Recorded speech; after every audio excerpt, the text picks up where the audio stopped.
Llega el momento de hablar de política y sus consecuencias en la economía con el experto en estos temas, el maestro Xiu Tenorio, en torno a la política. Chu, te escuchamos con atención. Estimado Eduardo Auditorio, mucho se ha hablado de la posible o visible intervención del presidente López Obrador en las campañas electorales, en este gran proceso electoral que nos convocará a todos a las urnas el próximo 2 de junio, 10 domingos para la jornada electoral, y se habla mucho de esta intromisión, de este actuar del presidente López Obrador.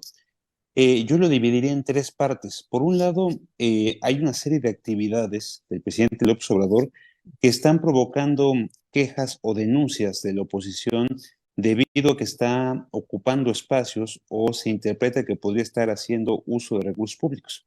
Entrevistas como la que dio el presidente a un medio ruso, que fue inclusive motivo para que lo bajaran de su página web, desde una gran polémica hace unos días. Ayer dio una entrevista en 60 minutos que probablemente dé de qué hablar también en términos electorales. Por otro lado, el uso de la mañanera, que ha sido tan cuestionado y que también ha sido impugnado por parte de la oposición, y también algunos eventos o recorridos que la oposición ha señalado como francas pues intromisiones o francos abusos del presidente en el proceso electoral y de violaciones a la Constitución. Ese, digamos, es el primer tipo de violaciones o el primer tipo de quejas que ha detonado el presidente por su quehacer en, digamos, cotidiano, en sus actividades y en los espacios que el presidente llena y llena muy bien como la mayoría. Hay un segundo espacio que recordarás, estimado Eduardo, que nos convocó a todas y todos a hablar mucho sobre si el presidente no estaba haciendo un instrumento de campaña para estar vigente en este momento, que eran las famosas reformas constitucionales. El presidente, ¿te acuerdas que presentó 18 reformas constitucionales, 2 que eran leyes generales, y todos pensábamos que íbamos a estar en este momento discutiendo esas reformas? La realidad es que el Congreso de la Unión, estimado Eduardo Auditorio, aprobó un periodo digamos, de descanso de 2 semanas. No van a sesionar las próximas 2 semanas, regresan hasta después de Pascua y básicamente pues, nos mandaron la señal de que aquí no tenemos preocupaciones, no tenemos urgencias, no tenemos pendientes. Se fueron a descansar diputados y senadores. Con esto regresarán los primeros días de abril a sesionar y le quedarán solamente 4 semanas al periodo ordinario de sesiones, que termina, como ustedes saben, el 30 de abril.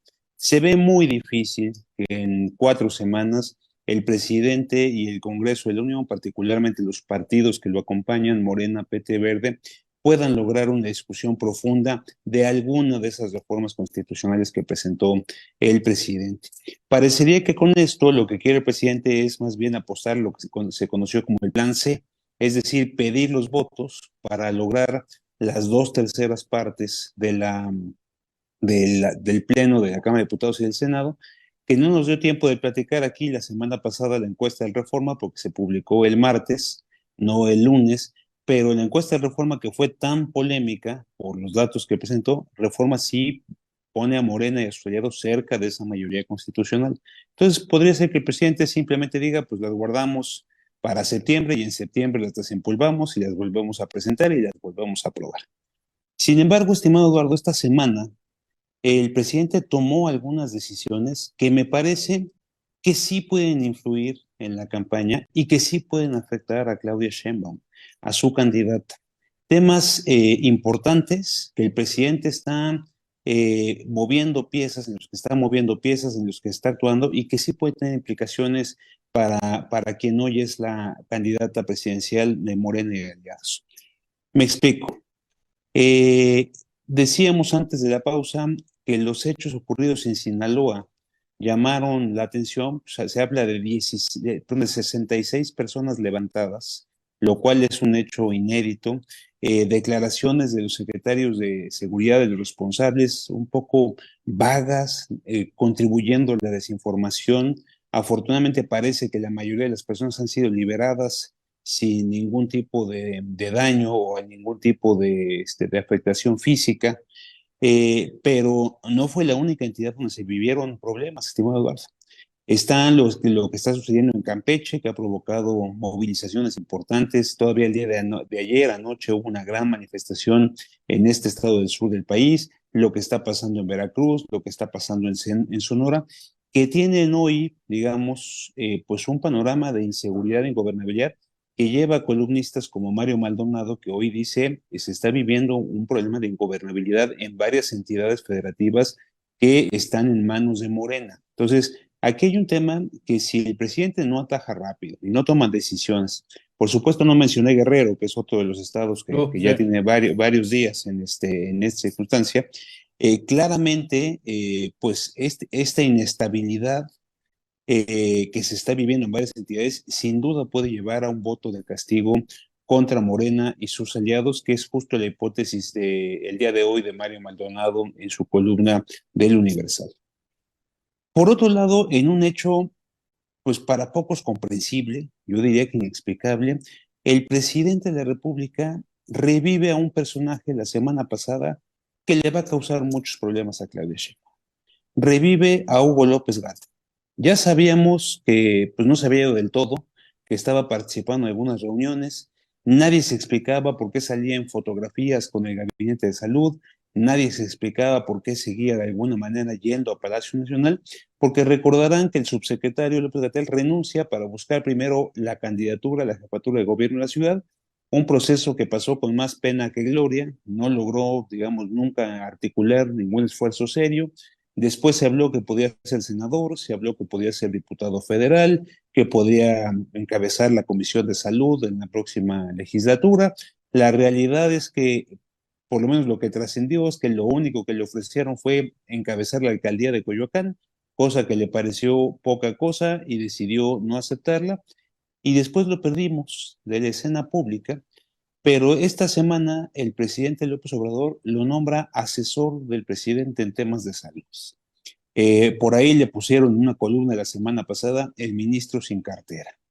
Pero claramente es un personaje que el presidente escucha, que por lo mismo es un personaje ahora relevante, pero que lo traiga a escena nuevamente el presidente en medio de la campaña presidencial, un hombre que ha sido sumamente criticado por su desempeño en la pandemia, por la cantidad de mortalidad que vivimos en estos años, me parece que viene a contaminar y viene a afectar un espacio que ya de alguna manera habíamos superado todos con este personaje fuera de la escena pública, pero el presidente lo vuelve a colocar en primer plano en este momento y ahí tienes a la doctora Sheinbaum el viernes pasado y el fin de semana tratando de justificar esta explicación cuando ella me parece que debería estar en otro tipo de conversaciones. Y por si fuera poco, estimado Eduardo, y de la mano de estos personajes que han actuado con más ideología que con elementos científicos, el próximo día último de este mes, el 31 de marzo, viene una situación muy compleja. Hay un decreto presidencial que obliga a que este último día de marzo entre en vigor la prohibición de un agroquímico que se llama glifosato, que no tiene sustitutos, pero que es básico para la agricultura de nuestro país.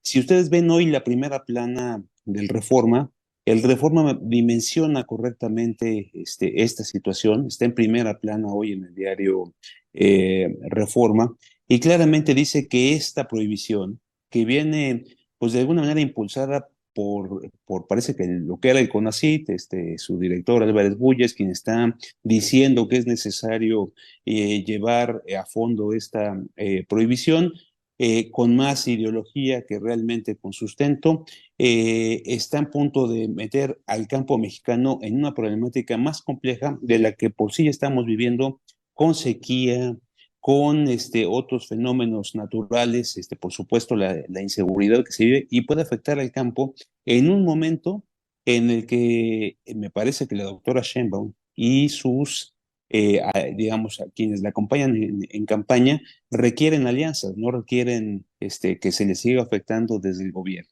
Entonces, son tres temas, los temas de seguridad, la reaparición de López Gatell y ahora esta entrada en vigor del decreto que prohíbe el glifosato. Me parece que el presidente con eso está moviendo el tablero, no necesariamente para bien de su candidato. Oye, me obligas a darte una pregunta que me surge de escuchaste con atención.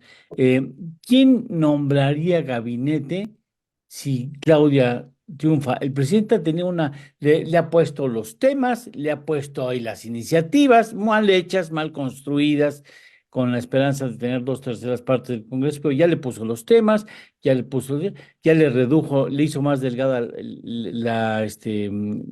¿cómo se dice? De mandato, bueno, el hecho de poderla sacar de la jugada si fuera presidenta a la mitad del sexenio. O sea, ha ido acomodándole las cosas de tal manera que está claramente por dónde tiene que subir y por dónde tiene que bajar, por dónde tiene que caminar. Claudia, ¿quién establecería el gabinete? ¿El No, presidente o Claudia? yo no tengo duda que la doctora Sheinbaum habrá de ejercer esa facultad a plenitud.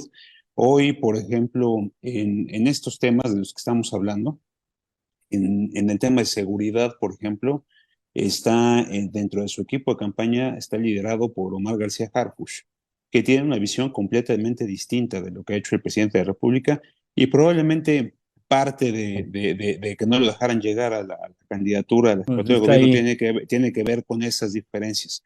En los temas de salud, por ejemplo, la doctora Sheinbaum invitó al doctor Kersenovich, que por muchos años fue el director del Instituto Nacional de Nutrición. Es un hombre muy prestigiado y me parece que es lo más distante de figuras como Hugo López-Gatell. Lo cual, pues digo, Qué también, bueno. sí, también, pues es una señal clara, me parece, de la doctora de que esté allí el doctor Kersenovich, a quien yo creo que nadie le puede escatimar un gramo de prestigio y dirigió con mucho éxito el Instituto Nacional de Nutrición, hoy en manos de José Cifuentes, pero me parece que es un grupo contrario al de salud pública, donde estuvo Hugo López-Gatell. Y en el caso de los temas de agroindustria, los temas, digamos, agroalimentarios, invitó a un personaje que se llama José Verdegué, que viene de la FAO, con mucha experiencia, que por lo que yo he escuchado tiene amplios conocimientos y también no ha estado del todo simpatizando con estas iniciativas y estos esfuerzos que últimamente ha estado impulsando una ala más ideológica que está cerca del presidente. Entonces, me parece que sí hay pequeños matices. Creo que estratégicamente no puede romper antes Sí, de la elección, sería pero me tonto. parece que empieza a mandar señales. Pero yo te diría, estimado Eduardo, que si uno revisa la historia que tanto le gusta al presidente, tienes a un personaje que era Plutarco Elías Calles, que, que por un lado, si lo ves desde el maximato, pues dirás, este quiso mandar más allá de su gobierno, ¿no? Cuando quiso continuar al frente del gobierno con Emilio Portes Gil, con Abelardo Rodríguez, etcétera. Pero también a Plutarco Elías Calles le tocó enfrentarse a Lázaro Cárdenas, que el primer día de su gobierno Lázaro Cárdenas lo puso en un avión y lo invitó a salir del país. Entonces, me parece que la misma figura puede vivir dos historias distintas y creo que conoceremos a Claudia Sheinbaum si es que gana la presidencia el día de su toma de posesión y veremos si efectivamente ella gobernará. Por lo pronto, hoy le da una declaración al Universal.